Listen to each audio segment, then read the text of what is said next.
So today millions of Indians have chosen to become digital content creators. They function as educators, reviewers, satirists, entertainers, musicians and influencers. ये सही मायने में sir Bharat के grass root communicator बन गए हैं और इनका यूट्यूब चैनल हो या इंस्टाग्राम पेज हो, ये इनके लिए सोर्स ऑफ एंटरटेनमेंट नहीं बल्कि इनकी सोर्स ऑफ इनकम है, इनका एसेट है, it is the fruit of their hard work.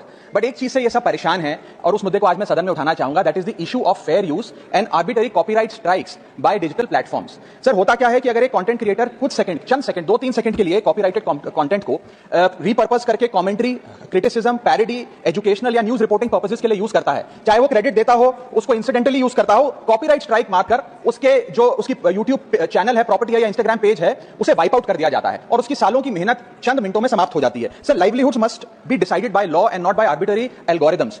Sir this by no means that one is against copyright holders. उनके हार्डवर्क और ओरिजिनलिटी को रिस्पेक्ट करने की जरूरत है, लेकिन यह समझने की जरूरत है that fair use is not piracy. Fair use where sometimes the purpose of using this content is incidental or transformative must not tantamount to wiping out somebody's hard work. Sir, because innovation cannot grow in fear and creativity cannot survive under threat. India का copyright act sir 1957 में बना, एक ऐसे दौर में बना जब ना इंटरनेट था, ना कंप्यूटर थे, ना डिजिटल कंटेंट क्रिएटर्स थे, ना यूट्यूब, इंस्टाग्राम था।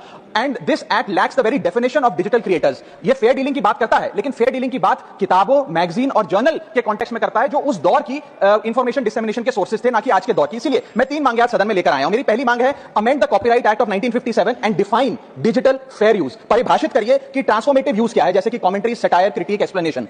डिफाइन करिए कि इंसिडेंटल यूज क्या होता है, कि अगर बैकग्राउंड में ऑडियो विजुअल चंद सेकंड्स के लिए चले तो वो इंसिडेंटल यूज है या पूरे कंटेंट को वो वाइप आउट करें।